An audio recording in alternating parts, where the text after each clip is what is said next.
Oh my gosh, I didn't show you guys my shirt. Look. All panic, no disco.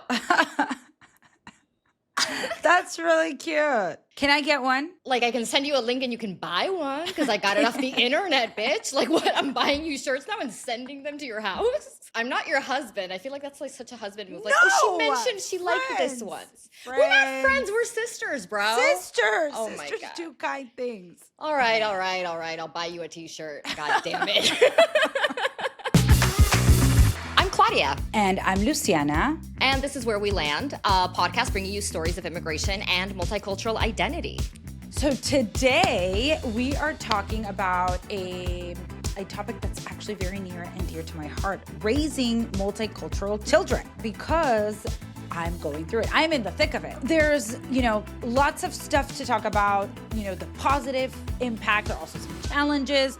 I can share what I've been trying, and if you hear anything that resonates with you, please replicate. And if you have some good ideas that you're trying to help, please let me know. Would love to hear what you guys are doing, what you find that's working, or just, if you want to vent, go ahead. This is what this is all about. Yes, right? I'm here to listen and not judge and learn, because I don't have kids of my own, but this subject fascinates me because I have little people in my life. I have your littles, I have other sisters' littles, I have friends' littles, and they're all multicultural, and they're all trying to get it in the best they can. So let's get into it.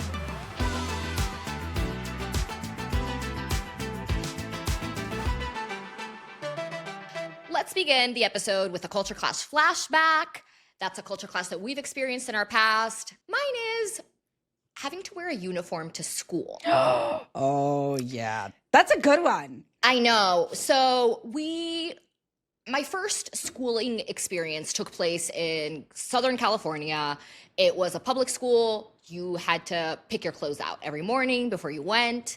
Which is so fun too. Sometimes it a drag, was fun. But fun. It allows you to express yourself, to play around as a kid. You feel kind of like a grown up when you get to buy clothes and have a say in the back to school sales of what you want. I remember the year Clueless came out and we all wanted a plaid skirt.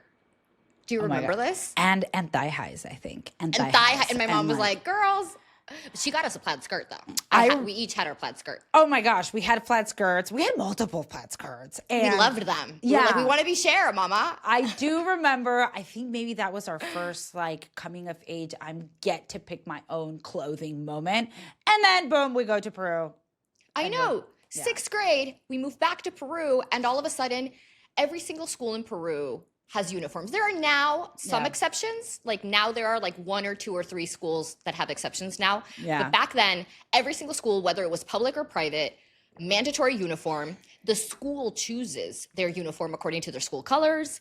And ours was just, first of all, butt ugly. I'm sorry, but it was, our school colors were a rat gray and a weird ass green, like a forest green and no, it was kind of pastel-y green. It had versions. It had different versions. Because the PE uniform had that pastel minty green and then that forest green for the. And I gotta say, Peru, where we lived in Trujillo, Peru, it was a coastal town. I don't think they thought this properly in terms of weather, because this was a knit and then a blazer when you were a senior. And I'm just it's hot, guys. It's hot. The formal uniform was a long sleeve dress shirt, a button down white dress shirt for men and women with a tie, a gray tie, and you were yelled at if you unbuttoned the top button. And so it was in the summer, like Luciana said, it was a coastal town. It was in the tropics, in northern Peru. And my God, these boys were sweating through their dress shirts. It looked horrible. Disgusting. And you know teen boys, they're going through stuff and hormones. And it was bad, you guys. Yeah. And also, you guys know me. I'm kind of not wanting to follow the rules. I have that inside me. And I hated being told what to wear.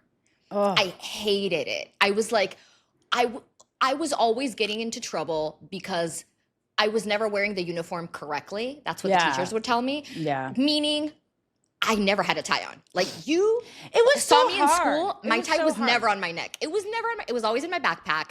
I always had a couple of buttons undone. My shirt was never tucked in. My sleeves were rolled like I was campaigning, I know. as a politician. Like it's 4 p.m. in the office, you know? Yes, exactly. That was my look for Yeah. school. I mean, I feel like that was 90% of the student body's look because it was so hard to wear it correctly. Who wants to have a tie? I know you're on? meant to like play and run around and stuff. And also, it's hot. It is really so hot. We're talking high 70s. Like, what are we doing? year round. And also for the girls' uniform, we only had a skirt. There was no pant option.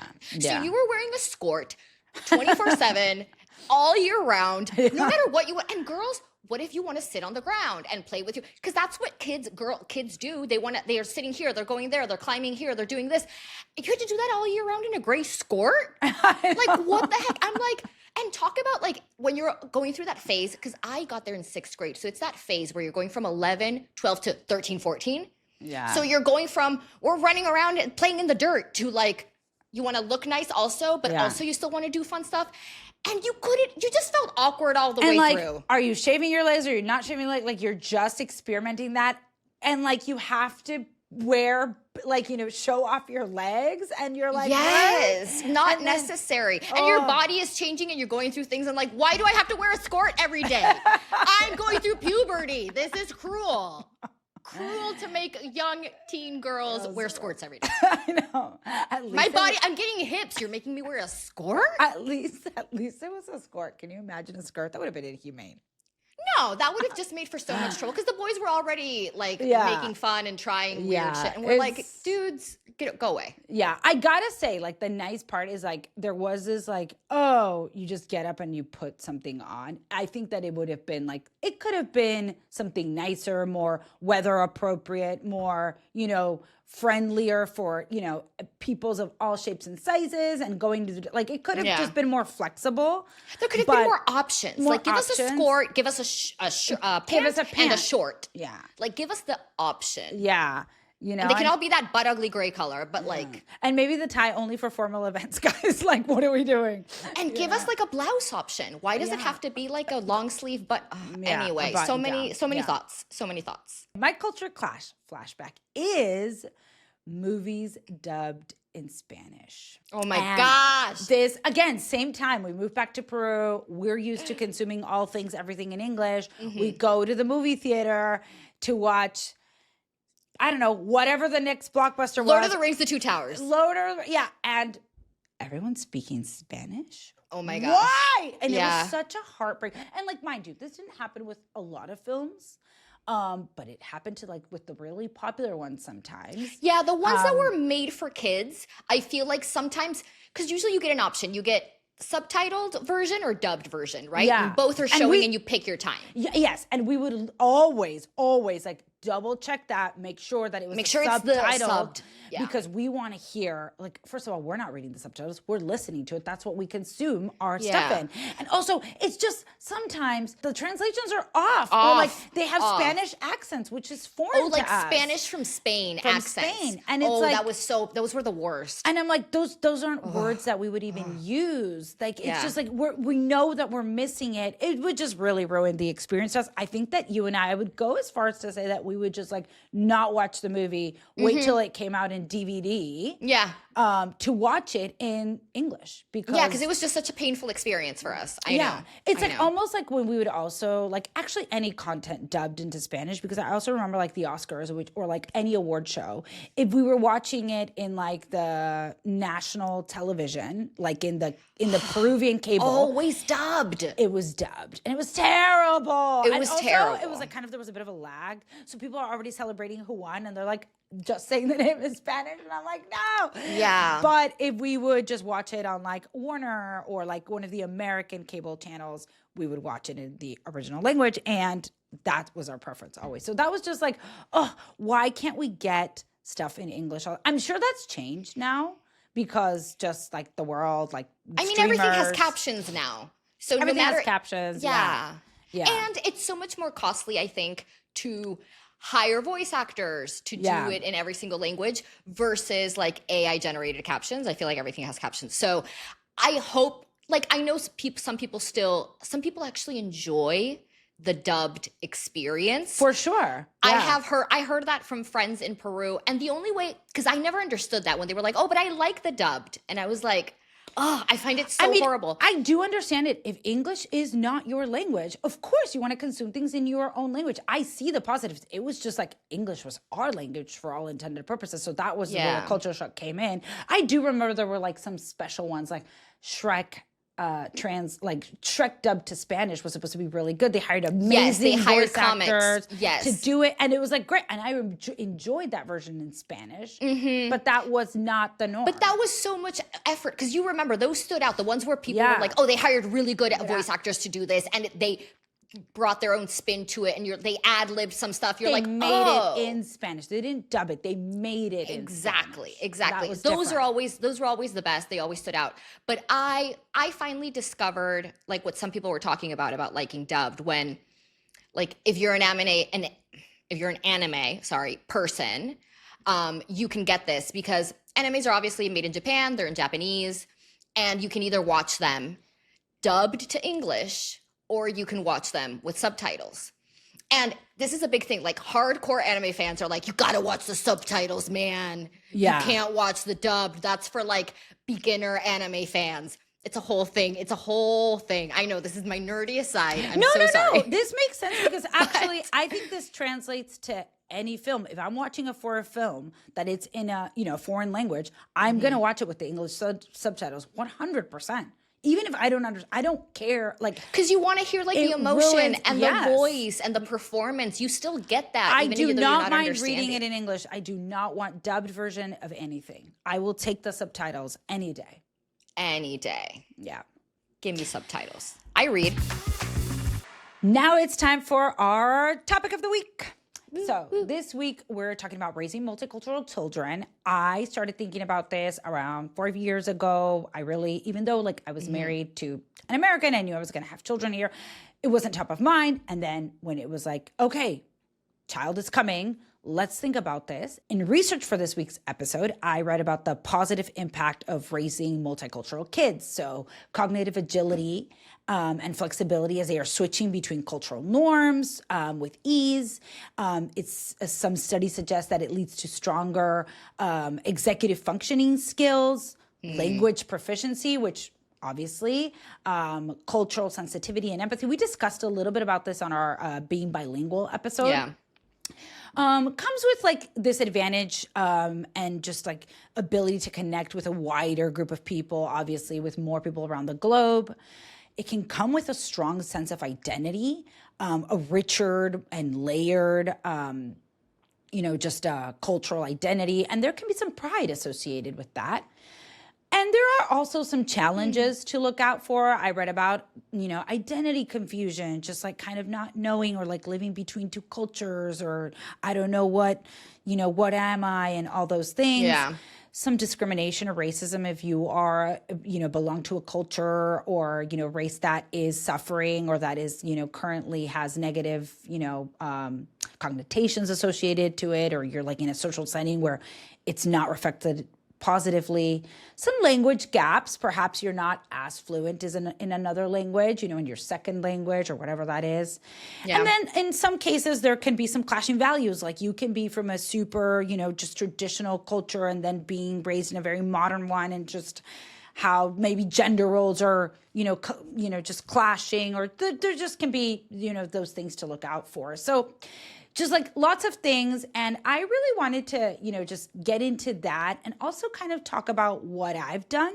For me personally, language was the first thing that was like, my children need to know Spanish. And I think with time, it's come because like, obviously to be able to communicate with me in my mother tongue, but also family members and when they go back to Peru. And I really do want them to get to know Peru and more specifically our hometown and like, our life back there. And the way through that is through language, right? Like there is just, I can't explain what being from there is like. You have to experience that. And you cannot experience it if you do not know the language. So I spoke Spanish exclusively. My husband and I spoke Spanish exclusively to our son from birth to age 2. At age 2, he started a little toddler class and like picked up English right away, like insanely fast. Obviously, that's when they're also getting like really good language, verbal skills. So that's when they're learning a lot of things. And I was just shocked how fast he picked up English. And, but we keep speaking Spanish to him regularly. Our second child came, and like that's the language that we try to use predominantly at home. We also listen to Spanish music in the car. It's not that we exclusively listen to Spanish music, but we listen to it a lot.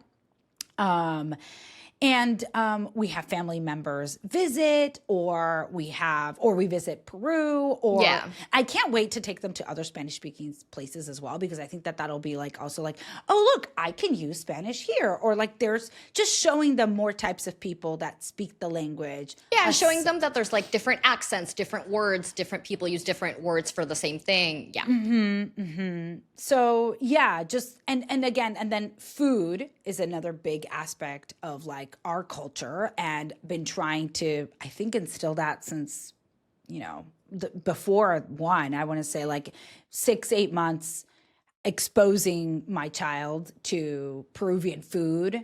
And I love that when he asks for Peruvian food, like, can I have this ají de gallina? And I was like, yes, of course. Or like he would say that often that was his favorite food. And I loved that because that is so particular to, specifically our culture. And I guess like when we talked about the language aspect in our being bilingual episode, we talked about this connecting with wider groups of people. I think that like it's often come up now, like he's like, but my son will say, I speak English at school, but I speak Spanish at home. And I'm like, yes. And I said, it's good that you learn to speak Spanish because you can connect with like, when grandma comes to visit or when Uncle X comes to visit, they don't speak English. So that's why you need Spanish, kind of explaining the why. Yeah, like how it's a tool, how it's necessary. Not just like, oh, it's good to know to language, but just like why you'll need it, because these people that you love spending time with cannot communicate with you unless you speak Spanish. Yeah. Yeah. So I'm like, I see that. And like, I think the hardest thing is kind of bracing myself for what you and I did to our parents when we were growing up in the US, which is like, Mom, I don't want to speak Spanish anymore. I think we outright told our parents, we don't want to do this anymore. Like, they would speak in Spanish and we would reply in English. And that's just how it was. Yeah. Like, and we were like, English for everything. So sorry. I understand you. And I will respond when you speak in Spanish, but I will be speaking English. Thank you. Almost like you're bothering me asking me to switch. Because now that you've read like the whole cognitive part of it, it is work. It's like, work, especially when it's not your first language. Like, even though Spanish was our first language, we weren't as proficient at it as English. So our parents making us speak in Spanish was work for our brains. We were like, no, I don't want to think about the right word in Spanish. Let me just speak in English where it just comes out of me naturally. Yeah, it's such a lift. It got annoying. Yeah, it got annoying. So I'm just bracing myself. I think I've always had that. And like to not take it personally, to not take it like, and fine. You don't want to speak Spanish? Don't speak Spanish. At least I know it's there and it'll come out. Like I don't want to be just, you must, because, and I hope, I hope that I remember and that I have this clarity later on, because I know that then they will want to do it, as you and I later. Yeah, but that's such a conundrum, I think, for parents though, of like, how much do you push? How much do you not? Because I think we all know, like growing up, like with English and Spanish in our home in California as kids, I remember when we moved back to Peru thinking, oh, if we would have never moved back to Peru and I wasn't like forced to learn Spanish for school, like I could have very well just been English all the way, and Spanish could have eventually become this thing that like I speak at a 4-year-old level. Yeah. Because if there is this thing of like, if you don't, as a parent, if you don't want to make it happen, it's not going to happen by itself. No, it's like it's just a lot because of you work. have a mom that speaks Spanish doesn't mean you're going to speak Spanish. That's just doesn't happen. No, it's not. No, Things have to be put in place. So you have to push to a certain point, or else it's not going to happen. But how much do you push so that like the kid isn't like, I hate this, I'm never going to learn this language. Yeah, You know? I know. I feel like that's every decision that every parent is making about probably anything, to be honest. Like sports, like there is this balance, or like, oh, I really want them to be good at this. So here you go. Here's exposure. Then here's classes. Then here, and then boom. Like I was just talking actually with a coworker that I think their kid had done soccer, and then like senior year, we're like, I'm not doing this anymore. I'm like, what? We've done this every year. I've taken you on sport leagues, on trips. Like, what? And the kid's like, done. No thanks. Not my thing anymore. And it was just like, oh, like this parent was like, I thought this was like a way my child was going to get into school. Like, and the kid is like hard out. Wow.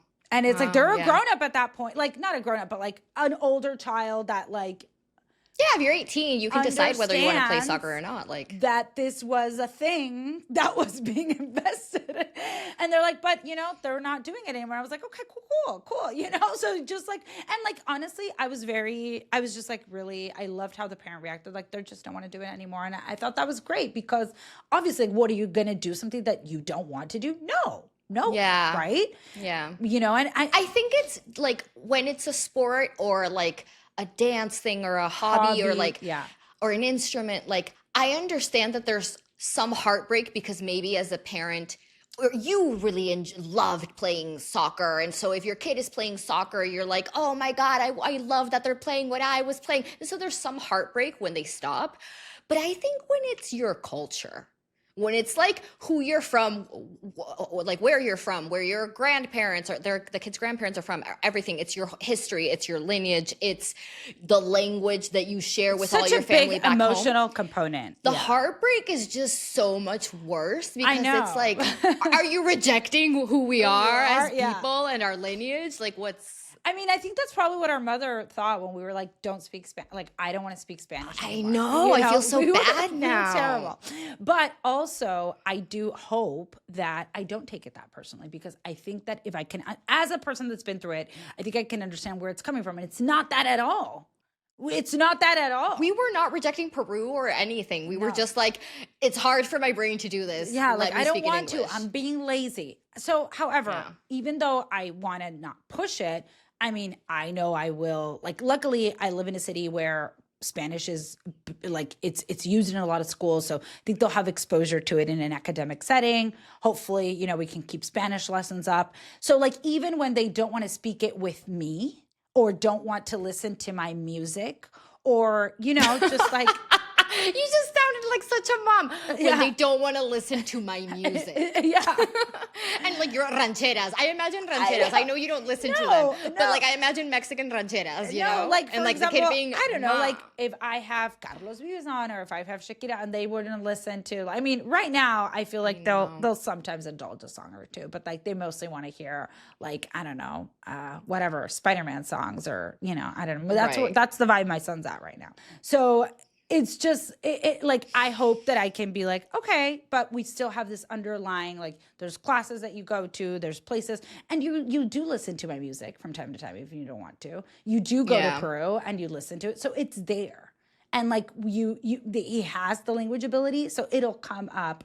So whenever you come back around to liking Spanish and embracing your culture and having all these identity things, oh, you know exactly what to tap into. That's my hope. That's all I can hope in this, right?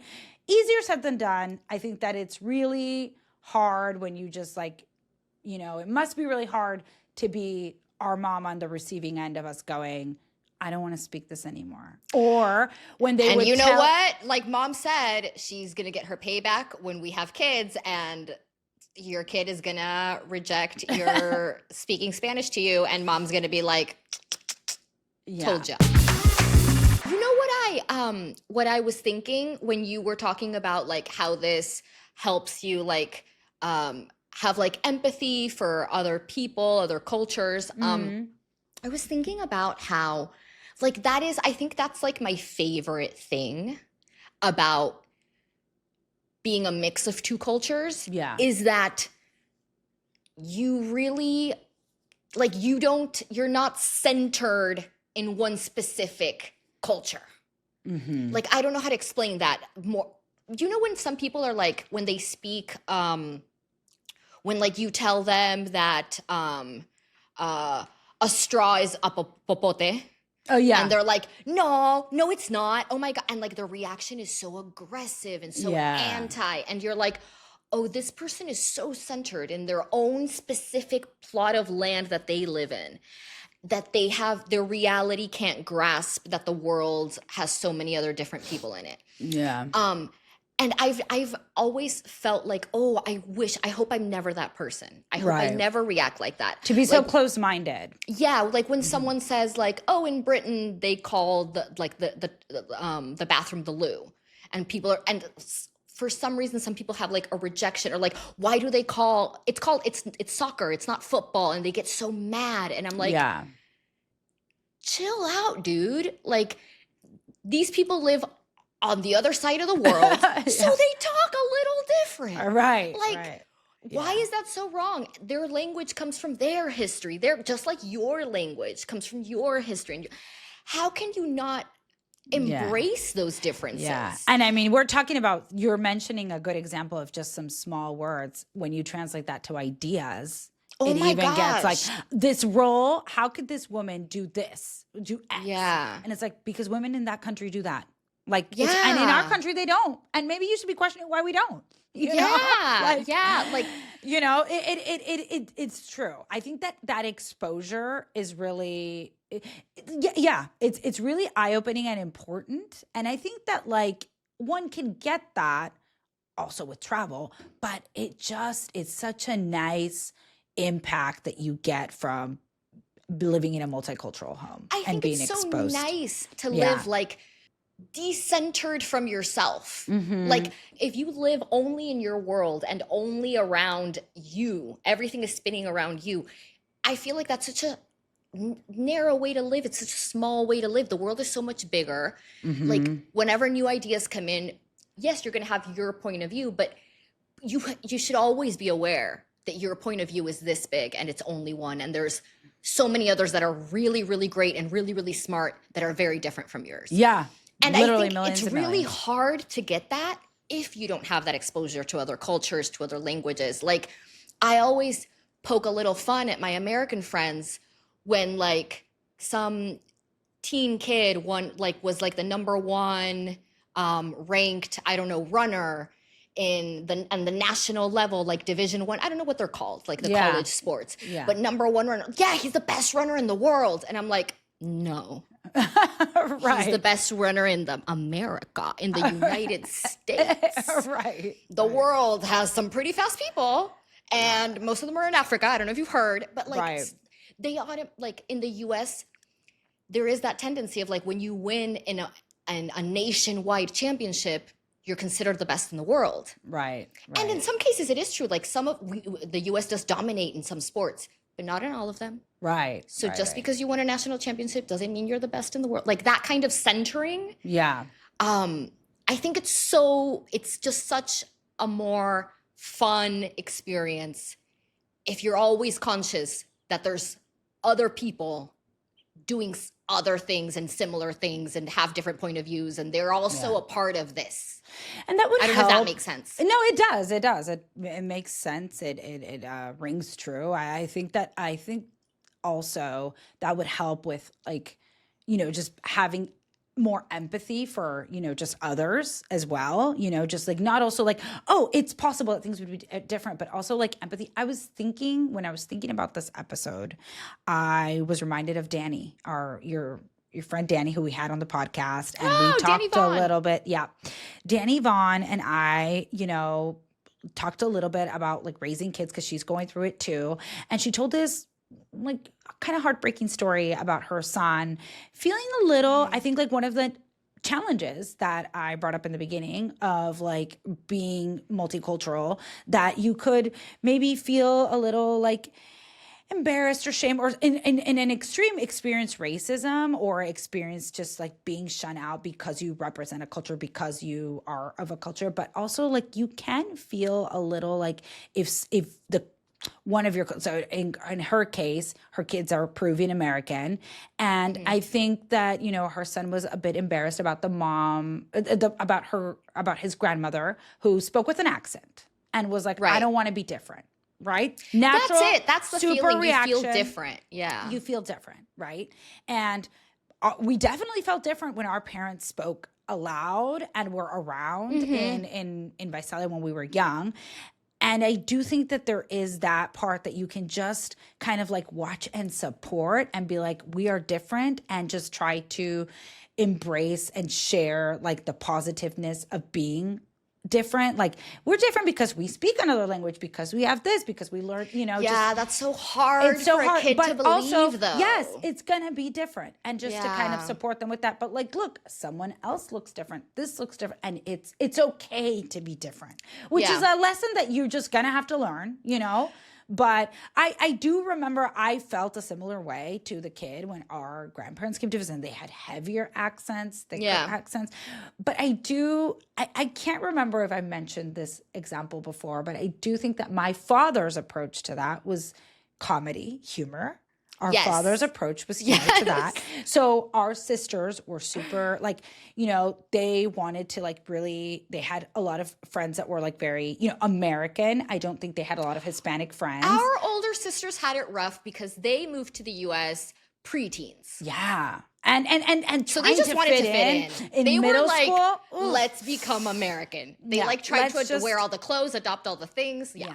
And they had a lot of American friends, not Hispanic friends. And I think that they made a big effort to be like, okay, we're Peruvian. The majority of the kids were Mexican. I feel like we had talked about how like being necessarily from Mexico at that time wasn't like, didn't have the best rep. So they really tried hard to like differentiate themselves from that.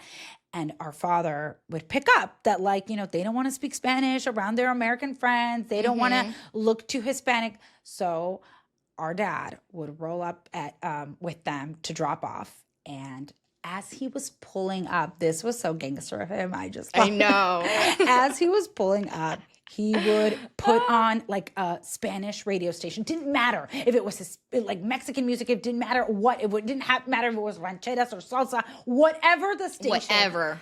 And crank the volume and lower the windows. And just drop off was like blasting this Hispanic music. Yes. And our sisters would be like, mortified. Oh mortified. Dad, what are you doing? And he would just say in Spanish, adios. Like, to just like, girl, if you don't like this, I'm just gonna, here you go, you know? And it's like, and that is like, that's a way to, you know, make you strong. You know, and I love that. Like, thick skin. I thought his approach was so gangster and hilarious. That was his approach. He's like, I'm gonna double down. And and also it worked to a certain extent because it makes you like. I think it's so important for young kids to learn like that embarrassment doesn't kill you. No, like embarrassment is fleeting. Embarrassment is fleeting. Like it's a thing. You turn bright red. Yeah, it goes away. Like. Yeah. And the sooner you learn that, the better, because you'll be less afraid to just be yourself, or you'll be less afraid to try the things you want, to do the things you want to do. And I think that's part what you were saying of like kids don't want to be different, and being from a different culture is different. Like how you help them get over that hump. Like there's like a million different stories of a million different ways to do it. I think comedy for sure is a great way. If you can pull it off, if you have like my dad's like personality and wits, because he would come up with this stuff, you know, all by himself. No one was telling him what to do. No, this was, I mean, gang, I wish at this. I know. But also, then I would have been brave enough to do it, because you gotta be, you know, like to like, oh, I'm going to embarrass my child right now. Like, that is bravery. Like, it was great. It takes some cojones. And Dad also was, like, an incredibly, like, charismatic dude. Like with his thick accent and everything, you best believe if you waited on us at a restaurant, you fell in love with my dad. For sure. Like everyone was making jokes with him. Everyone was letting him do all his like weird little bits and skits and, Yeah. So truly a comedian. I really do feel like, a comedian, a ham, and just like a people person. Ham. A ham. So he loved the bit. That's why he had no problem. Like, let's crank it up. And he would be, órale, Patricia. Like, he would he would imitate like a Mexican accent just because he knew that would be more embarrassing than a neutral Peruvian accent. Yes. Like, it was so good. So good. It really was. Let's move on to our current faves. This is a segment where we share something, Peruvian or American, that we're currently loving or missing. And, okay, my current fave is one of the ones, my current fave is one where you're going to make fun of me, but I don't care. Alrighty. Because I love it. So, do you remember Powerline? Powerline. You don't? Are you drawing a blank? Oh, yes. You can get there. He's a fake pop star. He's a cartoon pop star. Why? Yeah.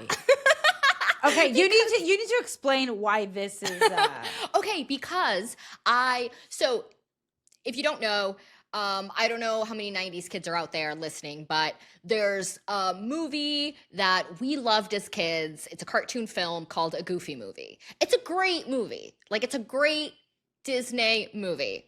So Powerline is this fake pop star think a mixture of like Michael Jackson and Prince. Yeah. Like that was Powerline. And he was a goofy, like drawn like one of the goofy characters. And in the movie, I stumbled upon one of the songs because we knew all the songs as well. Don't pretend like you didn't like them. Yeah, no, you knew I know. all the songs by heart. You probably still know them. I do. And there's one song that is particularly good. And I stumbled upon it on Spotify and I was like, why do I know all the lyrics to this song? And I was like, where is this from? And I looked it and it's from a Goofy movie. And I was like, wait, this is like a really good pop song. Like, why did Disney hire like actual writers to compose this? Like, this is actually really, like, Prince could have sung this. Anyway, the song, it's called 1, 1, 2, 1. No, I to I. It's spelled like that though. So you can look it up on Spotify. I will. I'm curious. And you know it. When you play it, you will sing every single word because you'll be like, oh my God, I love this song. Can you jam it a little? To each other's eyes. Yes. The first time ever. Oh my God. That was the song. It was the best song. It's the song where they do their dance too. It's the reason why. Yes. Oh for the first time ever. Sorry to our listeners that you had to listen to that. Maybe this part gets edited. Good. Maybe. Who knows? But if it doesn't, and if it makes it in, and you sing along with us, just know we love you. Very niche. Very niche. So good. Listen to it. My current fave is summer camp.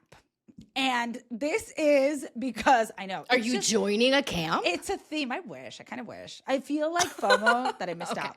But anyway, it's a theme. You know, we're talking about all things kids. So my almost 4-year-old is a summer camp. Like, it's not a sleepaway camp. He's too young for that. But he's going to, like, first of all, school's out. So if you have young kids, you're like, what am I supposed to do? Summer camp is there to save us all because it's basically like going to school. They go there all day. They're so exhausted at the end of the day. So they will fall asleep early. So that's why it's my fave thing right now because I don't have to worry about what my kid's doing. They're going out and having amazing adventures, by the way. They're like doing what adventures are 4-year-olds having nowadays? He's doing this little like outdoor camp so they can do hikes and they do like just like, you know, like go see like they see little bugs like worms and reptiles and like I don't know, they had like a reptile person come to the camp and show them like different like just and then they have like bugs are like so fascinating to kids. Yeah. And they go to the little creek and then they have their picnic and then oh my God. Okay. This was like, I don't know if we saw too many, like Stand By Me too many times or what, but we loved like exploring Yes, we loved it. We loved it. Like going out to like the trees kids, and like walking around being like, oh my gosh, what's this? Is there on a treasure? Our own. And yes. Kids genuinely love that. They're so curious. Yeah. So it really is nice to see just how imaginative, creative they are. Like it is really nice to see that. And camp is providing all of that. They also have camp songs. They have, anyway, full entertainment for them. And you don't have to worry about providing that for your child because they just come home exhausted. Maybe take them to swim, maybe just get them ready for dinner, and you're good. So loving summer camp. Loving summer camp. Best invention ever. And then their sleepaway when they're older. I get it now. Like parents are like, bye, Vegas. Is parenthood just literally a constant of finding activities to get rid of your child? So camp sounds like a really, really amazing babysitter. It's great. That's what it sounds like. So I'm glad you found that. Yeah. For yourself. And I hope you are getting then you're getting your adult time in, your adult activities. I mean, it allows me to your adult time, your adult activities. Like it sounds like what is your sister doing? No, I just mean like drinking, chilling. No, relaxing. It gives you time to like do your work and be an adult. But do your work. Come on. Hey, I need you to be living this life better. Because of summer camp, I'm able to sit here and chat with you and connect with everyone. So all right. Okay. Yeah, I guess. I don't know. I would be doing more if I would be doing so much more. Okay. You want to tell the parents that? You want to tell all the parents that? Yes, this is my message to parents. You need to be doing more. I don't think they heard it in the back. I don't think they heard it. Said the childless woman living in her New York apartment with nothing, not even a plant to keep alive. So, having finished our conversation, how did this one land for you? Okay, this episode stuck around for me a little bit, but in a weird way. Like the reason it stuck around with me is because I saw this interview. It's Javier Bardem and Diego Luna interviewing each other on this like variety thing called Actors on Actors. Okay. Yes. Yeah. Yeah. And they're like, they sit down and interview each other, right? And there's a part in the conversation where they stop and they talk about dubbing their own work in Spanish. Oh. Yeah. And Javier Bardem makes like the best impersonation of a classic Spanish dub. It's so good. It's so good. And they were both laughing. Oh it's my really God, good. I need to see this. Look it up afterwards. It's so good. And that's I was funny. like, it's true. It's not just us. They think the same thing.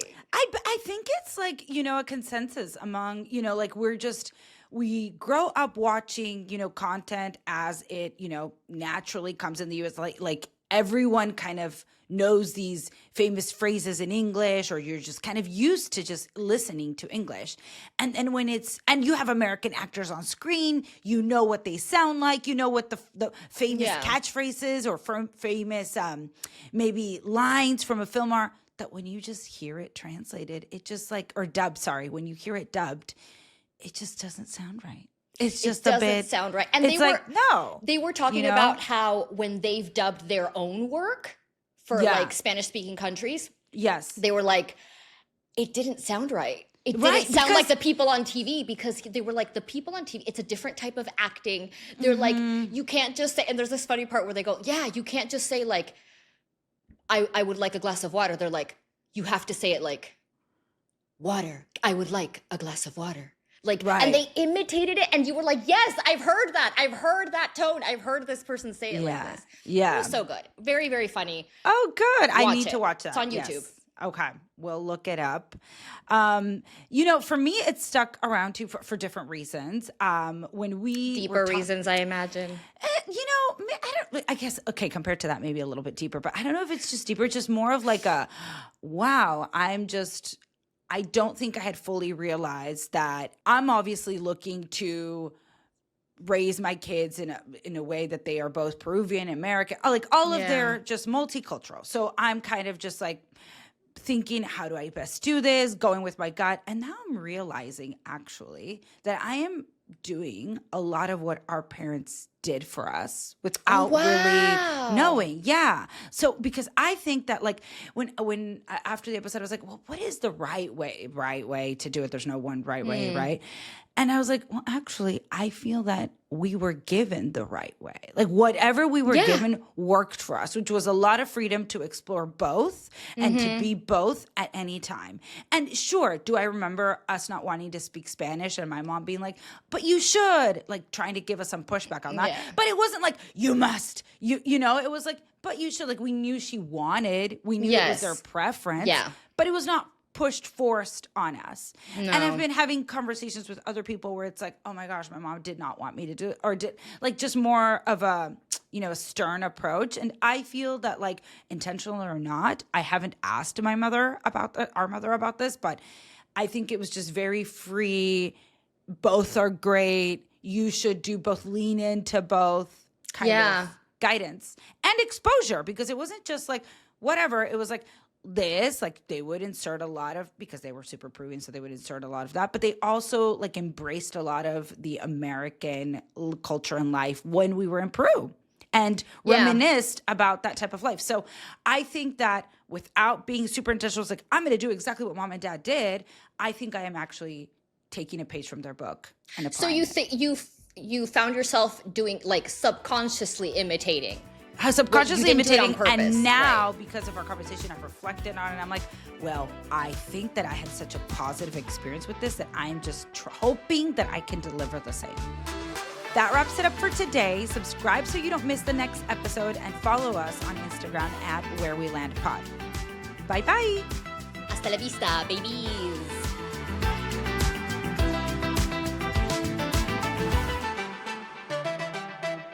At Where We Land, we know some immigrant experiences are harder than others, especially for those in the margins of our current legal system. If you would like to help, we encourage you to support organizations that provide services for immigrants and champion their rights. You can find a list of organizations in the show notes.